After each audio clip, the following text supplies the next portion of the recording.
Hey guys, Button25 here, watching launch of Echostar-XIX atop an Atlas V 431.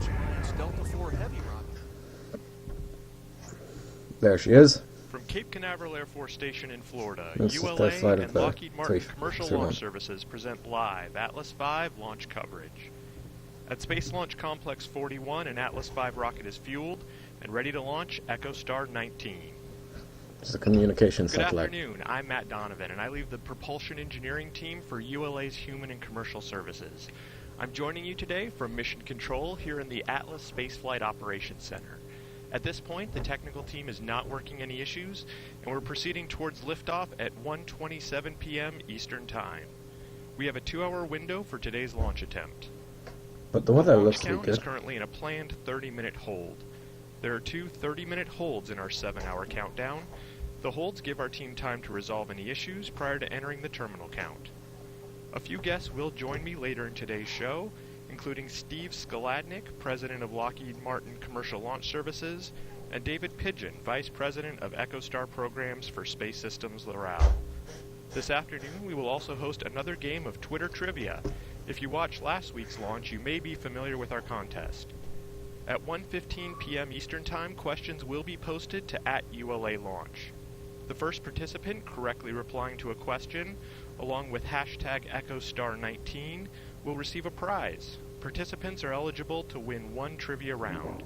Stay tuned for answers and winners following liftoff.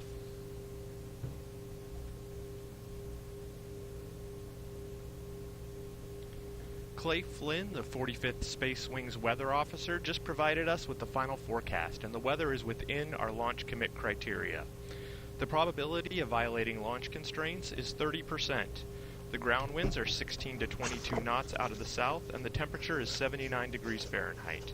With that favorable forecast, we're proceeding towards a plane T0 at 1:27 p.m. Eastern Time.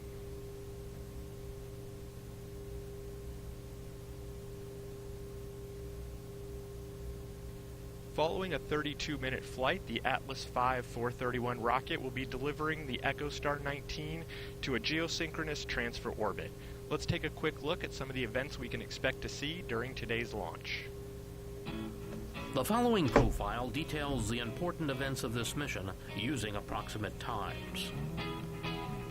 Which is something you hear a lot if you watch ULA launches. 5, 4, 3, 2, we have RD-180 ignition, and we have liftoff of the United Launch Alliance Atlas V rocket. The Atlas V RD-180 main engine and 3 solid rocket boosters ignite to lift the vehicle away from the pad. Shortly after liftoff, Atlas begins its initial pitch, yaw, and roll maneuvers to attain the proper ascent profile and minimize aerodynamic loads. The Atlas V reaches Mach 1, the speed of sound, at 46 seconds. At 58 seconds, the vehicle experiences maximum dynamic pressure. The solid rocket boosters are jettisoned about 2 minutes after liftoff. As it approaches booster engine cutoff, the Atlas V is burning propellant at the rate of 1,506 pounds per second, traveling at over 12,000 miles per hour, and located 78 miles in altitude and 275 miles downrange. Booster engine cutoff occurs at 4 minutes 26 seconds. Followed 6 seconds later by booster separation. The first Centaur main engine start takes place 10 seconds after booster separation. The payload fairing is jettisoned about 8 seconds later.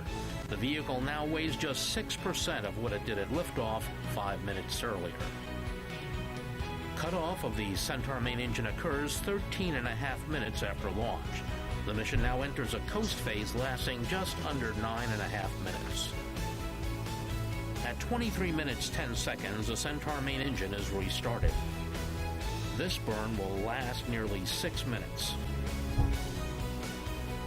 Following the second Centaur main engine cutoff at 29 minutes after liftoff, the mission enters a final 3-minute coast phase. And then vehicles separate At up. 32 minutes, Centaur releases Echostar-XIX. It's a geosynchronous satellite.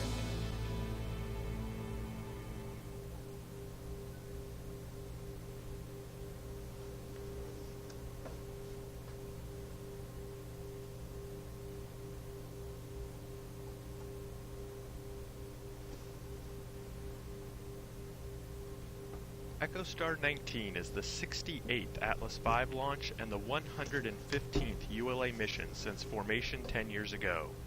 For this afternoon's mission, we're using an Atlas 431 configuration.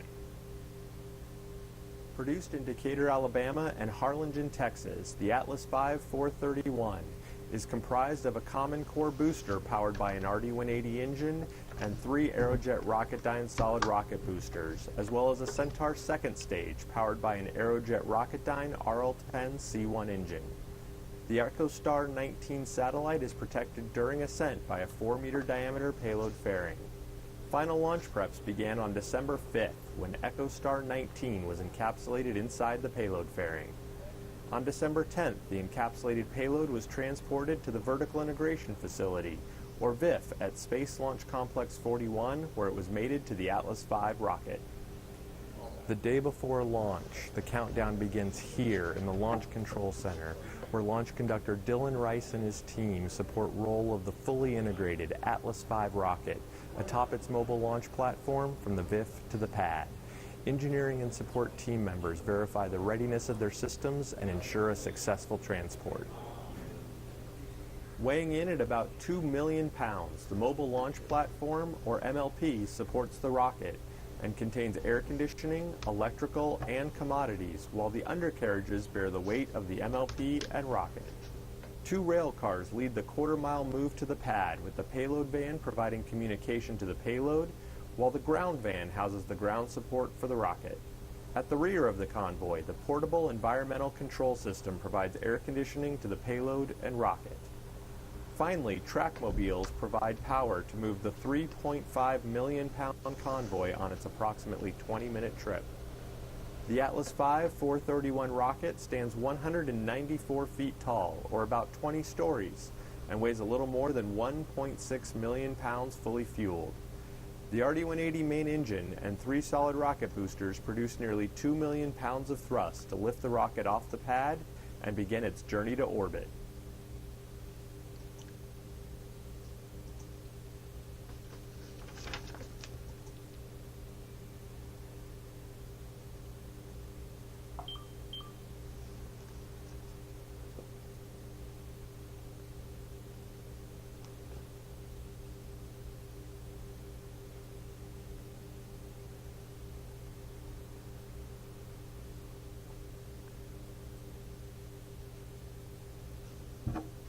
You see we're getting several different views of the vehicle. 1010, perform launch on time verification.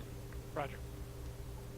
Echostar-19 is a large, multi-spot beam Ka-band satellite built for Echostar's Hughes network systems, which provides high-speed satellite internet service to more than 1 million subscribers in North America. The satellite was built by Space Systems Loral in Palo Alto, California, and is based on its powerful SSL 1300 platform. Echostar-19 reflects many months of close collaboration between SSL and Hughes to create the world's highest capacity internet satellite launch to date, far exceeding that of its predecessor, Echostar-17. Following separation, Echostar-19 will propel to its 17 to geostationary 19. orbit location over North America, where it will deploy its solar arrays to an overall wingspan of 26 meters. It will use electric propulsion to keep itself in the equatorial plane and point it over North America for more than 15 years. Its signal will be received by antennas mounted on homes and small businesses subscribed to the HughesNet high-speed satellite internet service. The satellite was designed and tested to ensure it can withstand the vibration and shock of launch and the harsh environment of space, including extreme temperature variations and radiation. This is all in a normal workday for SSL 1300 satellites.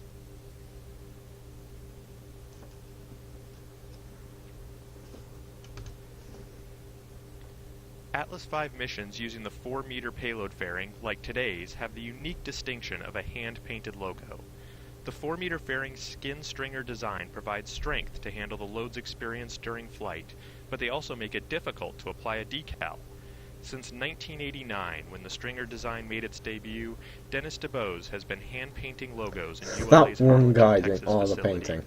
The video we're looking at now was taken at the end of September when the artwork for today's Echostar-19 mission was painted on its payload fairing. To learn more about this process, you can check out a video at ULA's YouTube channel.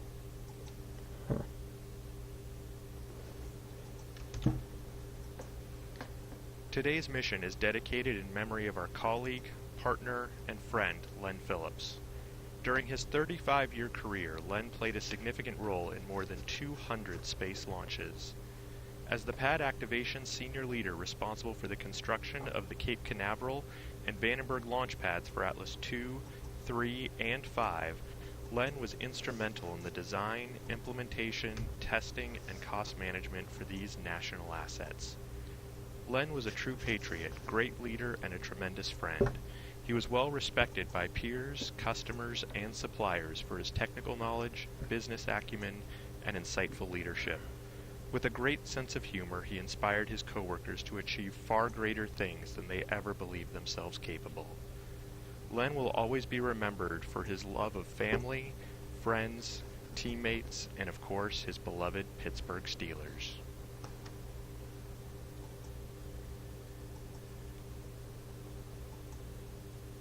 All steps complete prior to the status check.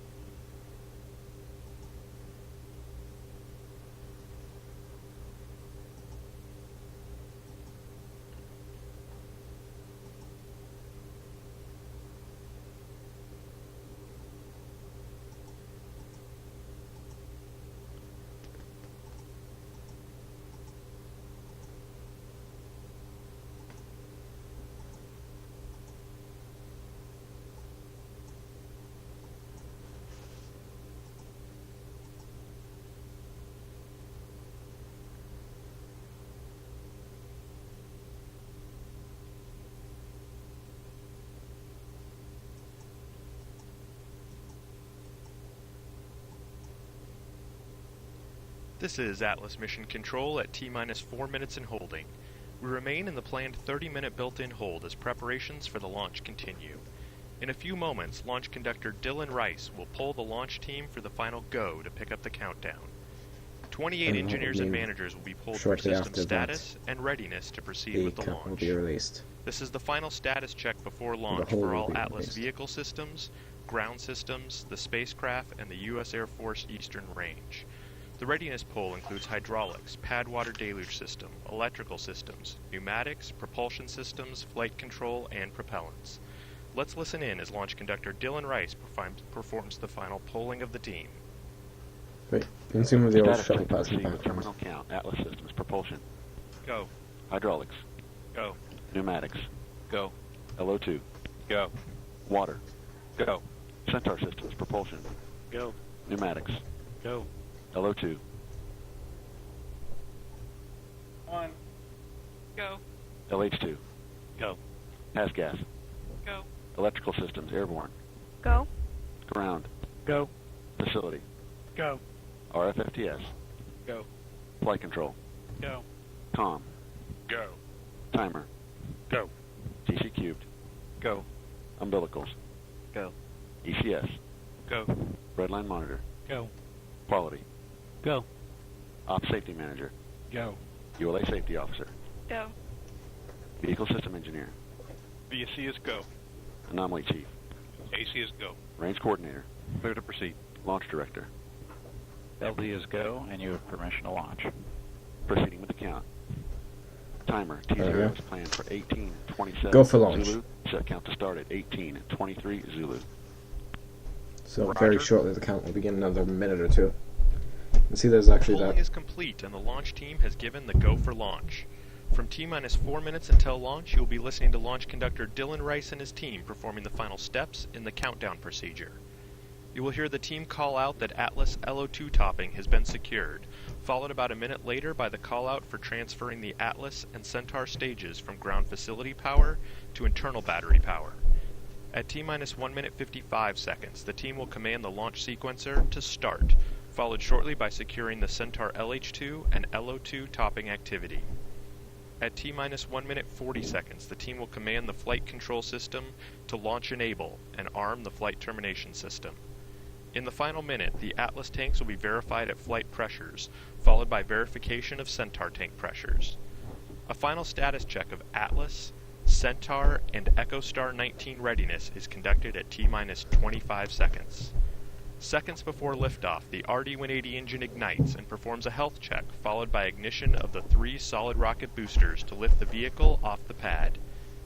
After liftoff, you'll hear the voice of Marty Malinowski providing launch vehicle ascent data.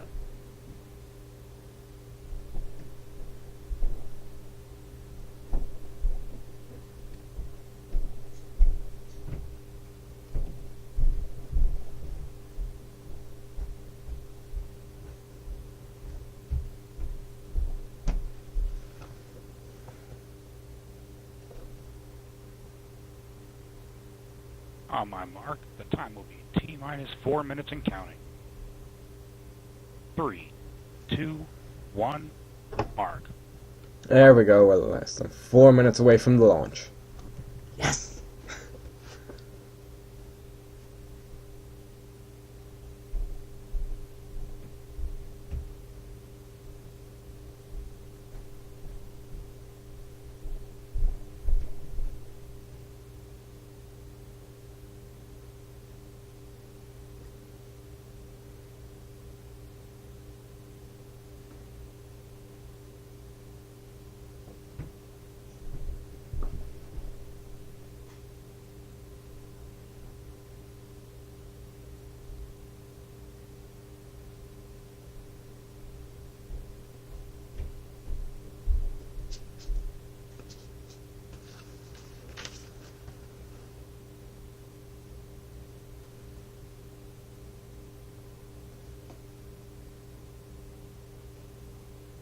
T-minus 3 minutes.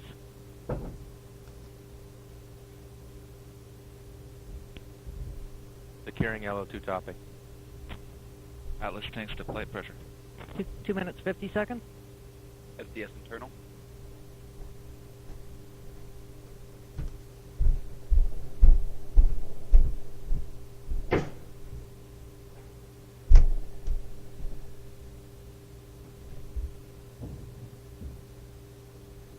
The countdown clock is moving, and we are go for launch at 1:27 p.m. Eastern Time.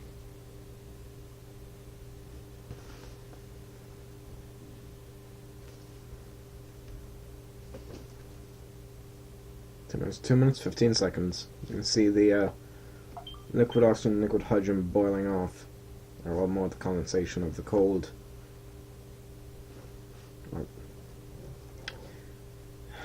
Right. The moisture 1 minute in the air 59 is seconds. being condensed due to the cold Vehicle temperature of the internal. vehicle. 155.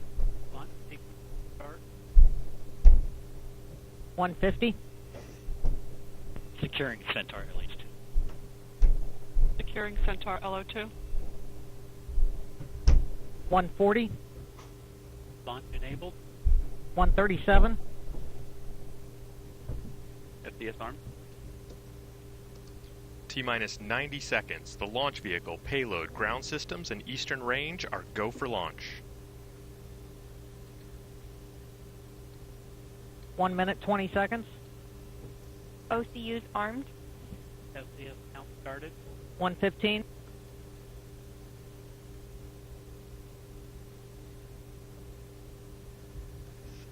Hold, fight, hold. Hold. LC switch not ready. LC can verify the clock has stopped. Okay, seems there's a hold. All personnel, switch to page 137, operation 80, terminal count recycle. Okay, let's see what happened. As you can hear, we are currently in a hold. The team has stopped the terminal count to address an item that came up here in the final moments before launch. They are moving to the portion of the procedure that will secure the vehicle and ensure that we are ready for proceeding into a future terminal account as they assess what was identified here in the terminal account. So at this point we'll pause as the team recycles and we wait for identification of what has come up and resolution. I will do the same. So, see you guys once the count resumes. As we just went into the terminal count, there was a hold identified just prior to getting to T-minus 1 minute. At this point, the anomaly team has been convened to review what has come up during the terminal count. They'll be looking through the data gathered and identifying a path forward. So at this point, the vehicle is safed, and we are sitting in this T-minus 4 hold. We do have a 2-hour launch window today, so the team will be working through to resolve this and making recommendations back to the launch conductor on the best way to proceed forward with today's launch attempt. We will provide updates as they became available as the team works through what did come up during our recent terminal count. At this point, the anomaly team continues to review what was identified during the previous terminal countdown, where we did violate one of our red line criterias. At this point, they're reviewing data. We expect them over the next couple minutes to provide an update back to the launch conductor and the anomaly chief on where they're at with that assessment. So T0 right now is planned for no earlier than 1:47 p.m. Eastern Time. We expect the team to be working through and updating the launch conductor as they identify what did cause us to abort out of the terminal count the previous time, and at what point we may be ready for another launch attempt. Again, we do have 2 hours for today's launch based on the initial T0, so there's still time for the team to work through the anomaly and identify if we will be ready to launch today. We'll provide an update here in a couple minutes once we learn more from the team working through what was identified during the previous launch count. Holding.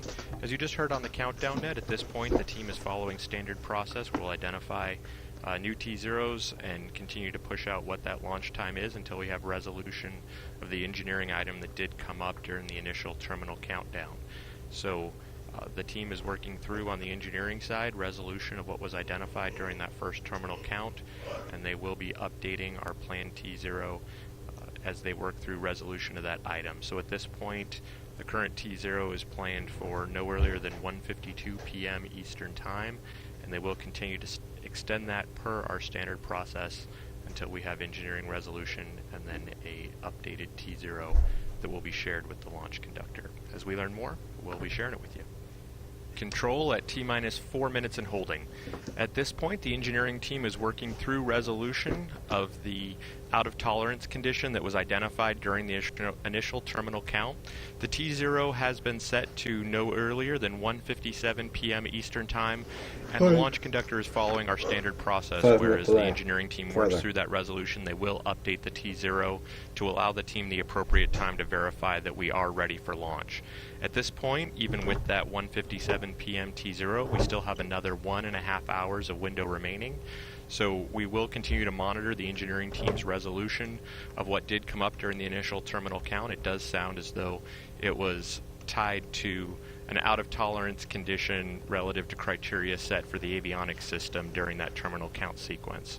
So as they work through that, we will continue to monitor the situation and provide you updates as a new T0 is established and relative to the readiness of the vehicle to launch Echostar-XIX today. So please stand by, and as we learn more, we will be sharing that with you. Thank you. Mission control at T-minus 4 minutes and holding. The engineering team continues to work through resolution of the out-of-tolerance condition identified during our initial launch attempt and the fact that we did abort out of the terminal count. The engineering team has identified the out-of-tolerance condition that did abort us out and is working through resolution and readiness to proceed with today's launch countdown. They should be providing an update to the launch conductor at the point at which they are ready to provide that out brief.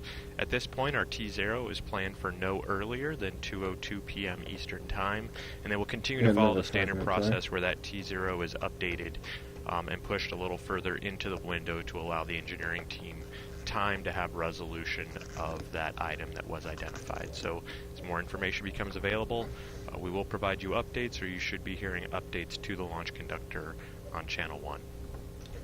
Pause. Proceed, AC. Okay. We've established that the hold was due to a race screening Right. parameters. There are 4 associated with this monitoring at the same time. We've established a recommendation that the FCE operator will manually monitor these 4 to the noted conditions, and by T-minus 70 we'll give a report that they are within the requirements per the RGS 3346. And the FCE has verified it that he is ready to perform that function. We also need to disable within the red line monitor line items 296, 97, 98, 99. With that recommendation being implemented, we are ready to proceed. Once they're ready to go, LD basically. copies and concurs. LD? LD concurs. So, Thank you, AC. You're welcome. FCE, RLM, LC, Net 1. RLM. And this is SCL. Okay, are you prepared to implement the recommendation per the AC's outbrief? I'm not going to launch at 2:02. Okay, It's please almost 2:02 now. 2:02 p.m. Eastern Time.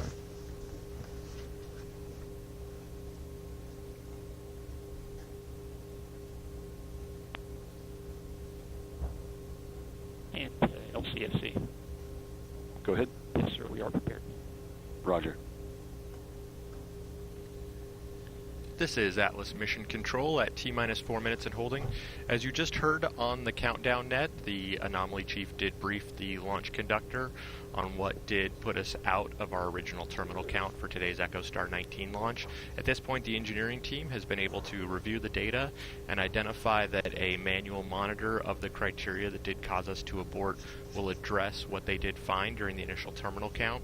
You heard the coordination associated with ensuring that those manual monitors will be conducted as part of the final terminal count right around T-minus 1 minute. There you go. So There's at this the 5 point, minute the delay. team has reached resolution of that. Our T0 right now is 2:12 p.m. Eastern Time, and the countdown clocks are moving towards that. So as they complete the final preparations and polling for getting back into the terminal count, we'll monitor that T0. At this time, again, 2:12 p.m. Eastern Time for T0 for today's Atlas V Echostar-XIX launch, and we'll be listening in as we prepare for polling coming up shortly. All right. We're being mission enabled. Timer, LC. This is timer, go ahead. Please configure for a new T0 of 1913 Zulu. Roger, work. OSM, verify the FCO, RCO, and OSM hold fire switches are in the proceed position. Ready to proceed. RLM, verify red line monitor and event table are in the correct condition for terminal count. Red line monitor and event table in the correct configuration terminal count. Roger. FT, perform launch on time verification.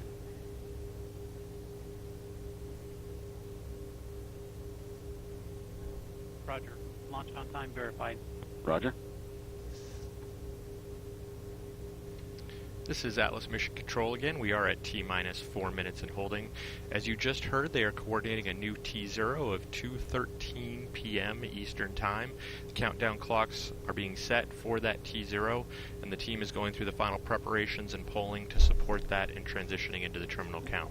We should be hearing polling coming up relatively soon from Dylan Rice and the rest of his team as we proceed towards that new T0 of 2:13 p.m. Eastern Time.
T-minus 4 minutes and holding. At this point, the team has recycled for our initial terminal countdown. They've resolved the item that came up with the out-of-tolerance condition, and shortly we'll be hearing Dylan Rice poll the rest of his team with their readiness to proceed into our second terminal count for today, planning a T0 of 2:13 p.m.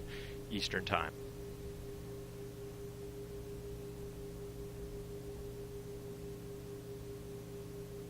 Status check to proceed with terminal count. Atlas Systems. Go. Propulsion. Go. Hydraulics. There Go. we go. Pneumatics. Polling. Go. LO2. Go. Water. Go. It seems they can only afford doing that animation once. Pneumatics. Go. LO2. Go. LH2. Go. HASGAS. Go. Electrical systems. Airborne. Go. Ground. Go. Facility. Go. RFFTS. Go. Flight control. Go. COM. Go. Timer. Go. DC cubed. Go. Umbilicals. Go. ECS. Go. Redline monitor. Go. Quality. Go. Op safety manager. Go. ULA safety officer. Go. Vehicle system engineer. AC is go. Anomaly chief. AC is go. Range coordinator. Clear to proceed. Launch director.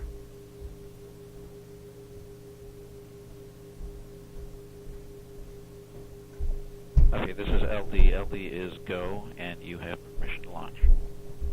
Good. Give him the go. Timer. T0 is planned for 1913 Zulu. Set count to start at 1909 Zulu. Roger. Be another minute or two yet again. T0 is set for 1913 Zulu. Count will start at 1909 Zulu. Spacecraft on internal power. Roger. All steps complete prior to terminal count.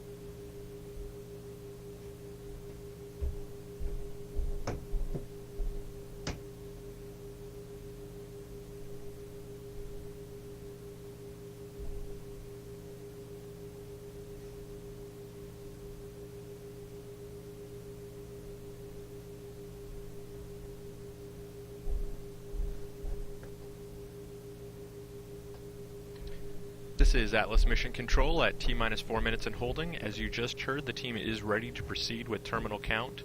They will be picking up the hold here in about 45 seconds, proceeding towards RT0 at 2:13 p.m. Eastern Time.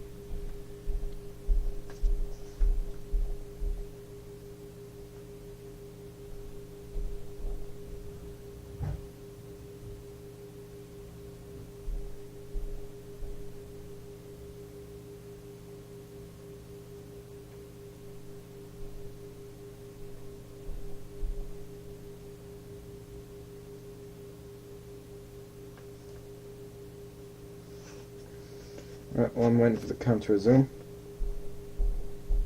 On my mark, the time will be T-minus 4 minutes and counting. 3, 2, 1, mark. 3 minutes 55. Ground pyros enabled.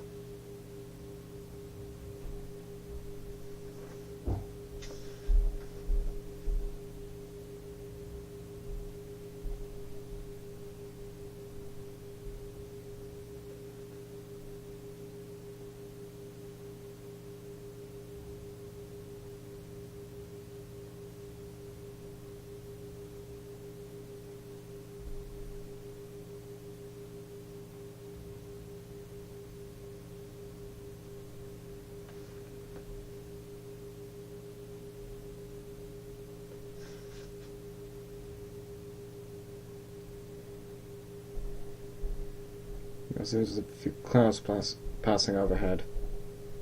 Oh, hey, the count has resumed. And we're 3 minutes away from launch, it seems. There's... T-minus 3 minutes. Huh, I completely missed that.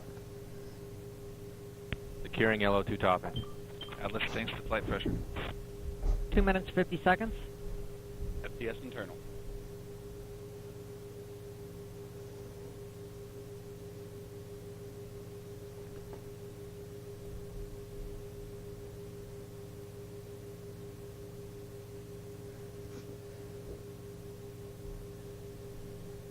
The countdown clock is counting down, and we are go for launch at 2:13 p.m. Eastern Time.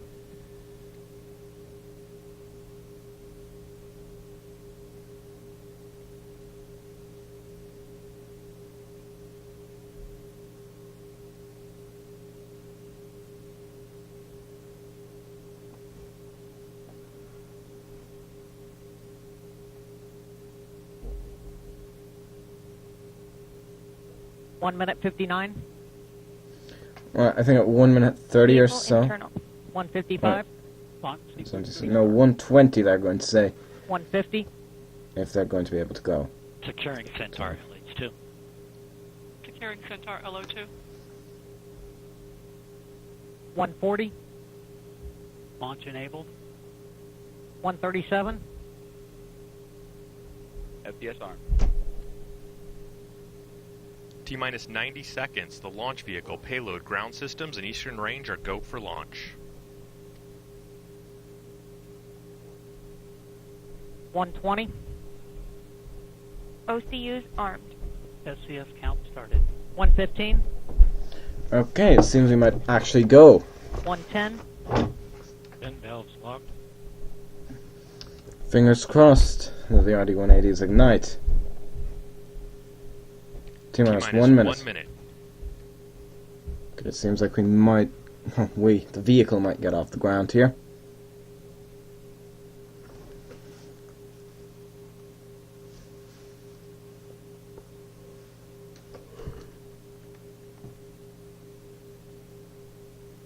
T-minus 40 seconds. Stable at step 3. Good. I believe there is a point at which you cannot call a hold. Like, 28. past which you cannot call a hold. 25. Like, Status check. Go Atlas. go Centaur. Go Go Echostar Echostar. 19.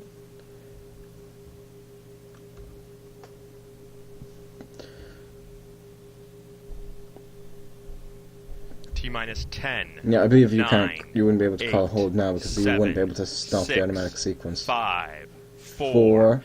3, 2, Sprinkler system. 1. We have RD-180. RD-180 ignition, and we And have liftoff of the of the United Atlas Launch 5. Alliance Atlas 5 rocket 431. carrying Echostar-19. You can see the little lightning. Well, little, they're huge lightning towers there.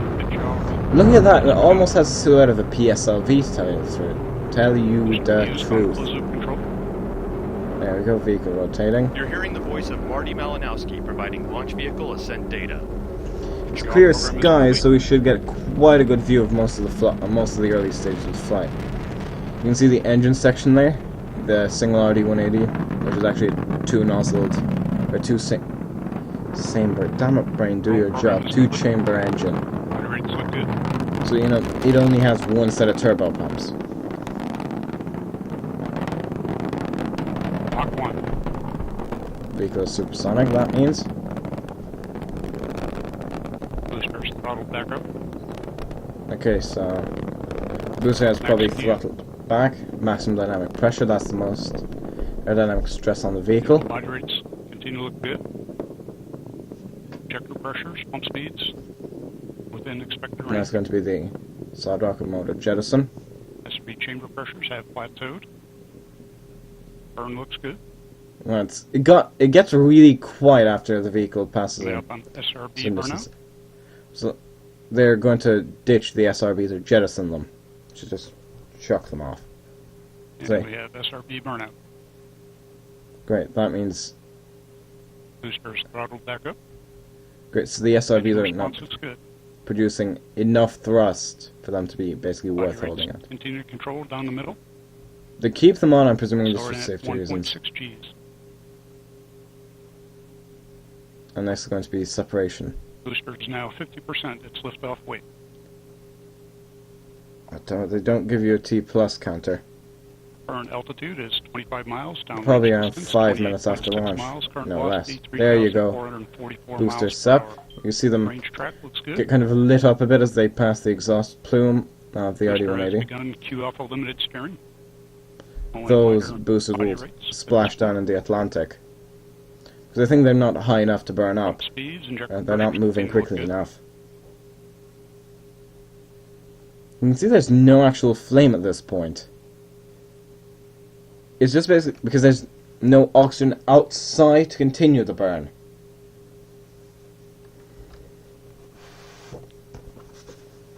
Q alpha steering has been completed. The RCS pyro valve is now being fired. System is pressurizing to flight levels. Signatures look good.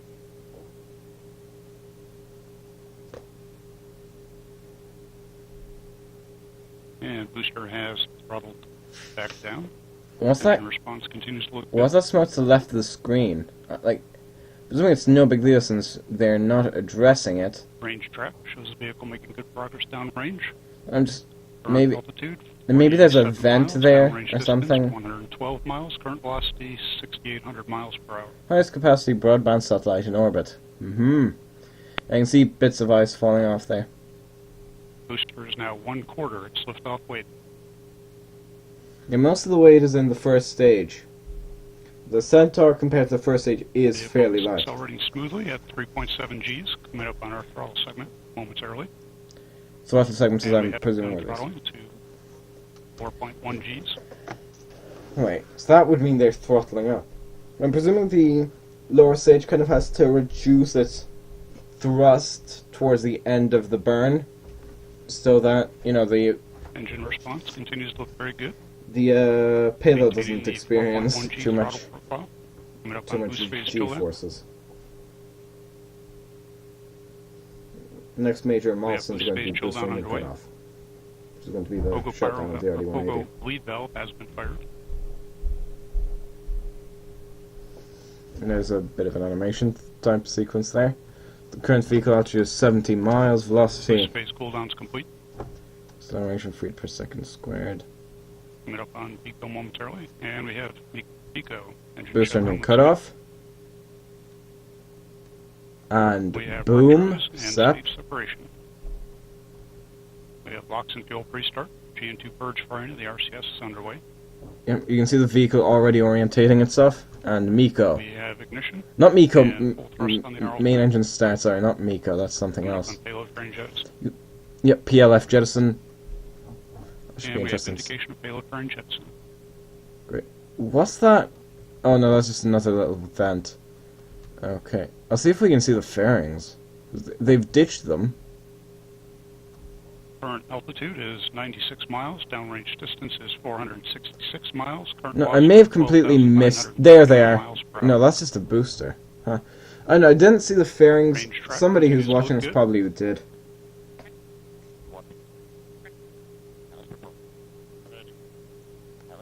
And we have indication of booster EE. At this point, looks like minus 18 pounds.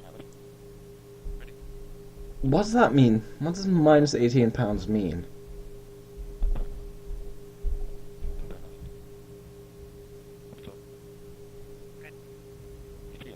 Centaur PU is now in SRS control, Geo 3 satellite on January 19th. commanding a slightly oxidizer-rich condition. Occurred at 2:13 p.m. Seeing our normal RCS Minimum thermal effort conditioning found. firings as those lines are warming to throttle temperatures. Is scheduled to take place approximately 32 minutes. Just left off. We took off. Burn we is took scheduled off for 9 think minutes in so. duration, 45 followed by a roughly. coast duration of 9 minutes and 26 seconds. Seems so. This is Atlas Mission Control at T Oh, plus hey, you're 6 back. minutes, 32 seconds. Marty Malinowski just confirmed the successful completion of the early phase of today's flight, and all systems continue to operate nominally. The mission is currently in the first of 2 Centaur engine burns. Our next event, Centaur main engine cutoff, will occur in approximately 7 minutes. Yeah, that's a long burn. And Centaur has begun the roll to TDRS for telemetry optimization.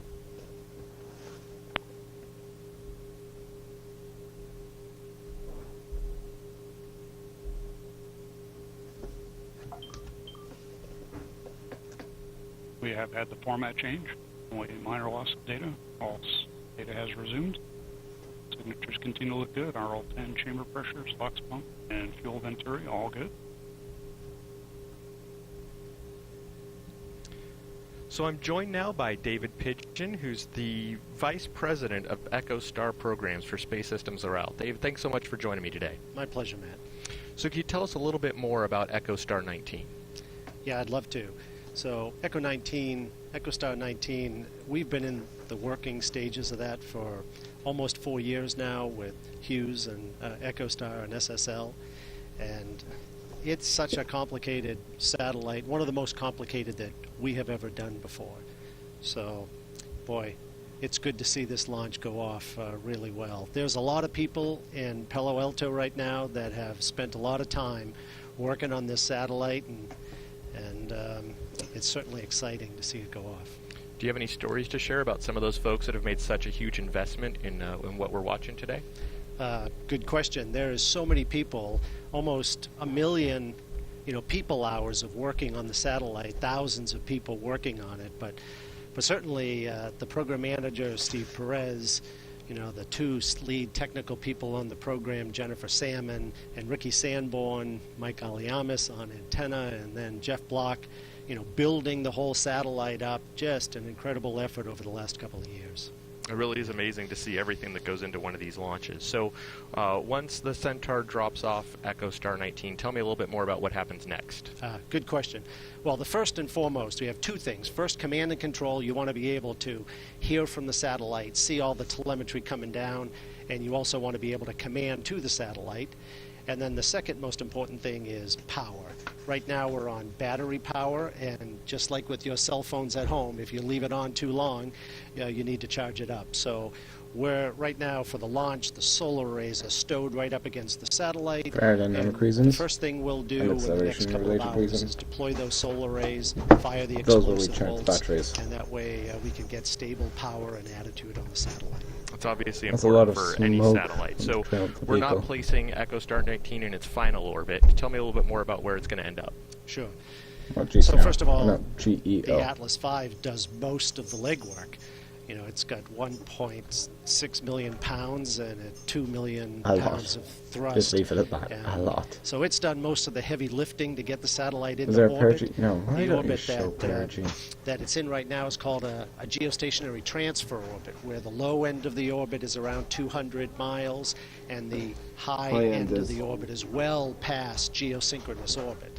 So we'll use onboard propulsion. We have maybe 100 pounds of thrust compared to 2 million pounds of thrust. That's what it And means. over the next several days, we will lift that orbit up into a geosynchronous equatorial orbit. It's also known as a geostationary orbit because the satellite rotates around the Earth at the same rate that the Earth rotates around itself. So from an Earth observer or an antenna on your house, it looks fixed, and that's the goal of a geo orbit. Right, so you talked about that antenna and that being fixed. Tell me a little bit more about how this is going to bring internet to people. Sure. Yeah, this satellite will provide high bandwidth capability to millions of HughesNet customers. And from the home, you would have an antenna on your roof just like you would for like a Dish Network's TV, but in this case, it would be connected to a router and then to your laptop or your computer. You'd type in a command, it would then, or try to get access to a website, it would go up through the antenna. At the speed of light, it would travel up to the satellite. Now, once on the satellite, very quickly it would be cleaned up, amplified, channelized, redistributed to one of the ground stations where they have gateways on HughesNet. That information would be then reciprocated back up through the satellite, back to your computer, and it all happens in just milliseconds because, as we all know, the speed of light is pretty darn fast, man. It absolutely is. Well, David, I really appreciate you joining us today, telling us a little bit more about how Space Systems Morale and Hughes are working together to make this kind of capability available to folks, like you talked about the millions of people that will be affected by this capability. So thanks so much for coming and sharing a little bit about this precious payload. Great. My pleasure. Thank you. There's a map there. You can see a lot less acceleration with the first stage, but the acceleration is increasing because, the vehicle's getting lighter as it burns fuel, making acceleration increase. There we go, there's a perigee altitude now, it's negative 500 miles. It should be positive fairly shortly. Current altitude is 137 miles, downrange distance 225 miles, current velocity 16,697 miles per hour. Range track continues to look good. There we go. Alright, so negative 300 and basically 50. This is Atlas Mission Control at T plus 12 minutes, 48 seconds into the Echostar-19 mission. The Atlas Centaur second stage and Echostar-19 are currently traveling southeast over the Atlantic Ocean. Our next event, the first Centaur main engine cutoff, or MECO 1, is scheduled to take place in less than a minute. Once again, here's Marty Malinowski. Continues to warm to bottle temperature. So, perigee altitude is... Tank pressures, storage bottles, I'm presuming the perigee altitude can kind of switch with the apogee altitude, and that's... The apogee altitude is going to equal 200 or so miles. And vehicle is And we have IAP vanished. Centaur is now orbital. not quite yet, mate. Now it's technically orbital, but it would still burn up. 15 nautical miles altitude, that's... yeah. So now it's... no, the perigee is almost past the Kármán line, and I say now it's past the Kármán line. Yeah, so I think the engine should cut off soon. And we have Miko. Engine shutdown looks good. There's Miko. Motors. And you look good. There we go, so everything's still normal. Perigee As mentioned earlier, this coast phase is scheduled for 9 minutes and 26 seconds in duration prior to our second burn, which will be just under 6 minutes in duration. That's still quite a long burn. And then you do have a lot of apogee raising to do. So yeah. Successful completion of the first of 2 Centaur burns, and all systems continue to operate as expected. The final Centaur burn is scheduled to take place in about 8 minutes. Joining me now is Steve Skladnik, who's the president of Lockheed Martin Commercial Launch Services. Steve, thanks so much for joining me today. It's my pleasure. Company. So tell me how Lockheed Martin is involved in today's launch. Sure. Lockheed Martin has the responsibility to market the Atlas launch services to commercial customers, much like Echo, and also to international government customers. We then work very closely with United Launch Alliance to deliver those launch services to those customers. So that's obviously a very important role that Lockheed Martin has representing Atlas V. So tell me a little bit more about your job and your role. Right. So to me it appears to be here, but to you probably appears as president of the organization, I coordinate a group of individuals that are responsible for both the contracting of the launch service itself, from both angles, both with the customer and with the United Launch Alliance. We are responsible for the FAA license. Many people don't understand that we are governed by the Federal Aviation Administration, and this requires a launch license. So Lockheed Martin is responsible for that effort. Should this be an international customer, this one is not, but oftentimes we do deal with international customers, and we're responsible to ensure that data protections are in place to make certain that we don't have any information that should not go to the hands that we don't want them to. And we also do many of the customer affairs events. It's a really fascinating job. I'll tell you, we at ULA obviously take a lot of pride in the reliability, the schedule certainty that Atlas provides, and the unique value that provides. Can you tell us a little bit more about how you're able to communicate that to the customer? Sure. You know, value is measured by a number of factors, and not necessarily by that number that's at the bottom of the contract. There's for example, there's a defined and measurable benefits associated with, for instance, date certainty. A satellite sitting in a high bay, in a clean room someplace, waiting for a launch service, doesn't generate any revenue for that commercial customer.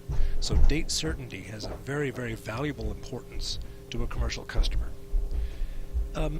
There is defined and measurable benefit to the accuracy with which the Atlas is able to insert a spacecraft into its very, very precise orbit.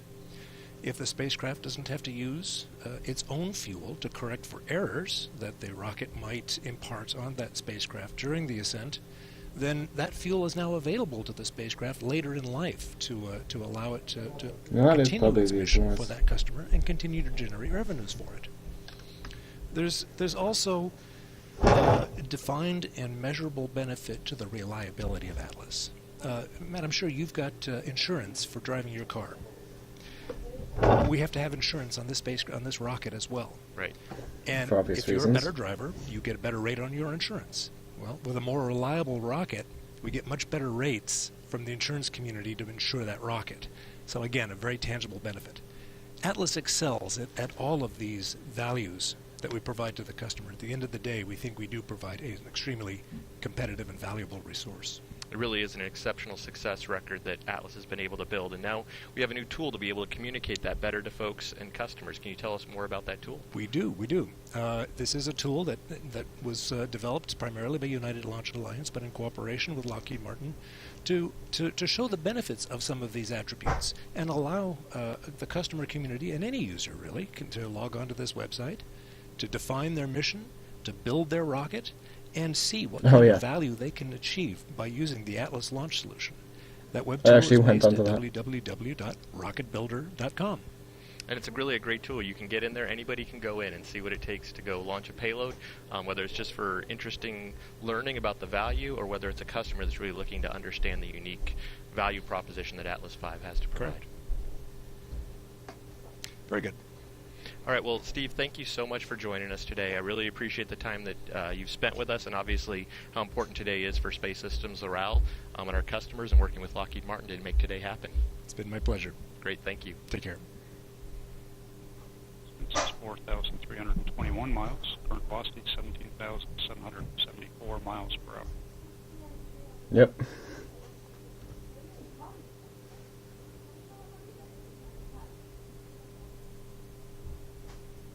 Approximately 3 minutes to S2.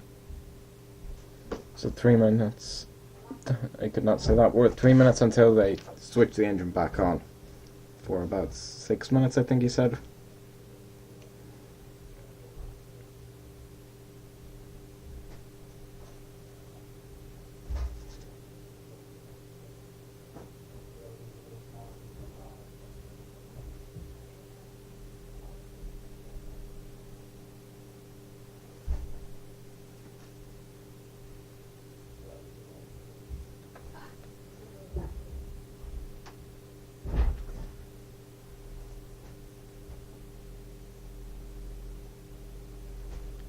This is Atlas Mission Control at T plus 21 minutes, 6 seconds.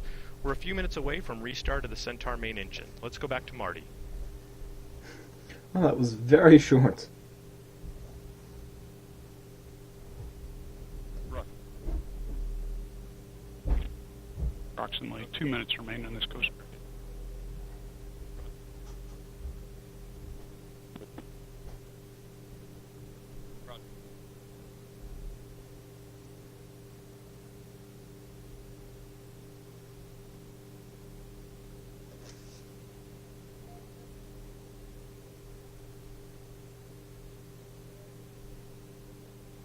Centaur has begun the MES-2 start sequence.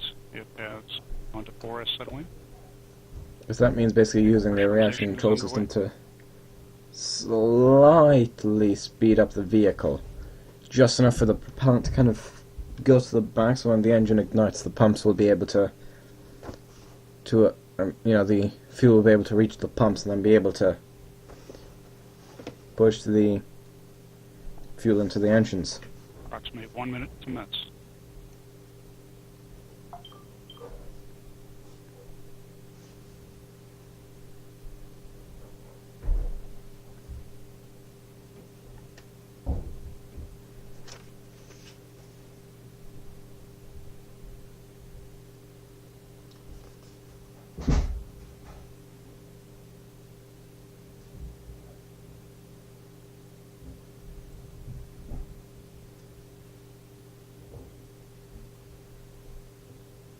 And we have fuel restart underway.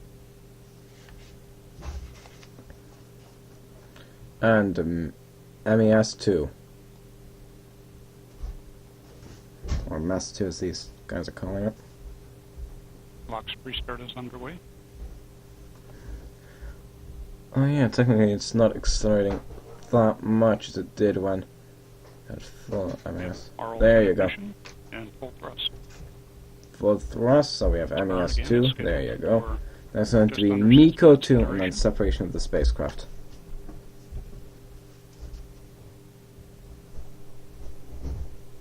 Centaur PU is requesting oxidizer-rich condition.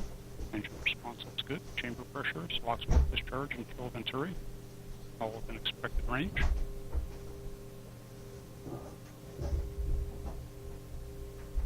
The normal thermal conditioning firings.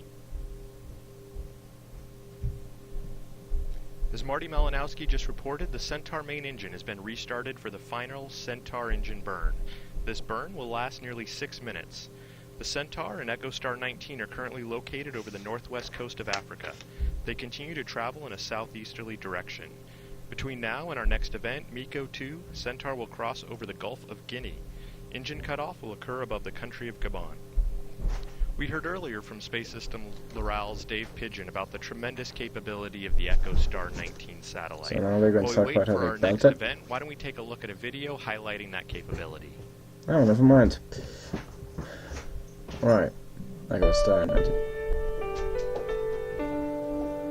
Oh, I really hope this music isn't copyrighted. The next generation of satellite. There's been a previous generation. SSL and Hughes Network Systems have a long-term collaborative relationship that has helped to push the boundaries of today's satellite technologies. The companies worked closely to develop one of the world's highest capacity satellites in orbit today and have further advanced satellites' capability with Echostar-19, which will improve lives by bringing the benefits of quality, high-speed internet service to a growing number of families and small businesses across North America. SSL is a leader in building satellites high-speed broadband service. I have to laugh at the fact they're just carrying it, like no trolley or anything. They're just holding it in their hand. That's kind of hilarious. Value, service, and unwavering reliability. Right. Echostar-19 represents the next generation of satellite internet. It is a large, multi-spot beam Ka-band satellite based on the powerful SSL 1300 platform, which incorporates highly advanced technologies and is used for many different kinds of satellite services, including high-speed internet. SSL has built nearly 50 satellites with high-throughput payloads. These include the world's first high-throughput satellite, which was launched in 2005, and the two highest capacity broadband satellites in service today. Hughes is a satellite technology industry leader with more than 40 years of experience and 5 million systems installed in more than 100 countries. Hughes pioneered satellite internet, and its HughesNet service brings high-speed connections to more than 1 million customers in the U.S. I have a feeling that old woman had no idea what she was doing. Built by SSL and launched in 2012. The satellite provides fast and reliable service for high-bandwidth application traffic, such as video, music, and other media-intensive content.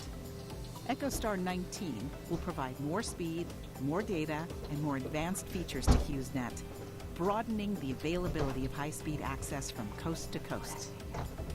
The Hughes and SSL engineers worked closely to push the capability of satellite technology with a satellite that provides significantly more capacity than the previous record breaker. SSL would like to thank Echostar and Hughes for their trust and confidence. Building Echostar-19 was a significant accomplishment, which would not have been possible without the teamwork and commitment of hundreds of engineers and technicians with a passion for working together to make the impossible possible.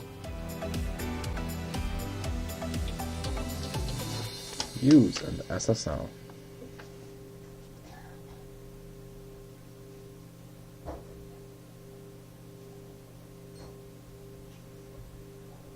Yep. The vehicle is accelerating over Africa. So could you guys please tell us how long it is until MECO 2? Because I'm not sure if the apogee alt, what altitude the apogee needs to be at. See, it's accelerating actually quite a bit quicker than it did previously. This is Atlas Mission Control at T plus 28 minutes and 8 seconds. We're a minute or so away from completion of the second Centaur main engine burn. Let's listen to Marty once again. Did he say 40 seconds?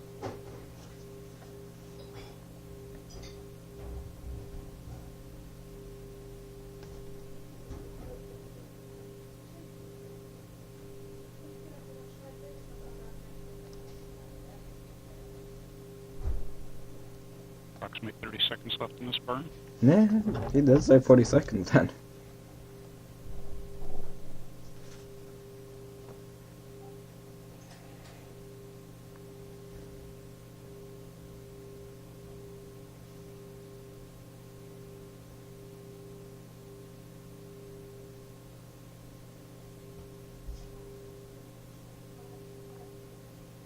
And we have MECO. Engine shutdown looks good. We have 4S settling motors on. And MECO? Centaur has begun the turn to separation attitude. No, it hasn't. Fuel tank has been vented down and is now stable. Storage bottle pressure Oh is yeah, stable as actually, well. now you can see it's actually Batteries is are good. rotating. And they'll basically just say, bye-bye, and throw the satellite into space. With the second and final Centaur main engine burn completed, we're in the final minutes of today's mission prior to separation of the Echostar-XIX satellite. With that, let's go ahead and see the winners from our Twitter trivia contest. Our first question that we had was, SSL and Hughes engineered the design of Echostar-XIX based on their experience with which broadband I'm presuming satellite? Echostar-16. The answer is Echostar-17. 17. We'd like to congratulate the winner, who is at Kai Faramond XD. So good job answering that question in our Twitter trivia challenge. Our second question that we had is, Echostar-XIX will use electric propulsion to keep itself pointed over North America for how long? 13 years? 15 maybe? Answer to that question is 15 years. Yeah, that's kind and of the the winner average. there is at Ballenbro220. So congratulations on getting that one correct. Our third question that came in was, Atlas V 431 is launched 2 times before Echostar-XIX. The first mission was Inmarsat 4F1. Which What mission? and date was I the don't second? know the date, but it was that last one. So that mission was Wait, Intelsat 14 on November 23rd, 2009. And we'd like to congratulate Wait, the winner really? there at Link256. Oh, I thought that was a more recent one. And our next question that we had, the final one here, is that ULA recently celebrated our 10th anniversary. No clue. What was ULA's I've got first no mission? clue. And the NRO correct L21, answer there Delta is 2. NRO L21 on a Delta 2, December 14th, Yeah, 2006. you already know longer flights So our have winner twos. on that one is at BaseRunner0723. So thank you to everyone for your participation in our Twitter Trivia Challenge. Thanks so much for sending in those responses, and congratulations to our winners. We're coming up here on spacecraft separation, so let's get back to Marty Malinowski for that call. Right, the satellite's about to be Has separated. begun the transverse spin-up. I'm presuming that spin up is to kind of have the spacecraft kind of be somewhat stabilized and also not overheat.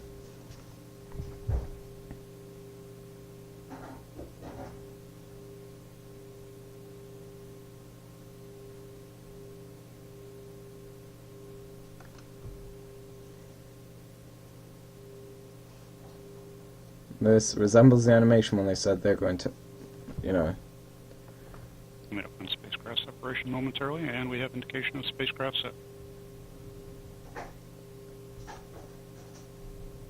and Echostar-XIX separation. Centaur has despun from the Right, so, transverse. yeah guys, that was the launch of Echostar-XIX. On top of that was 5431. I'm Boston25. Goodbye.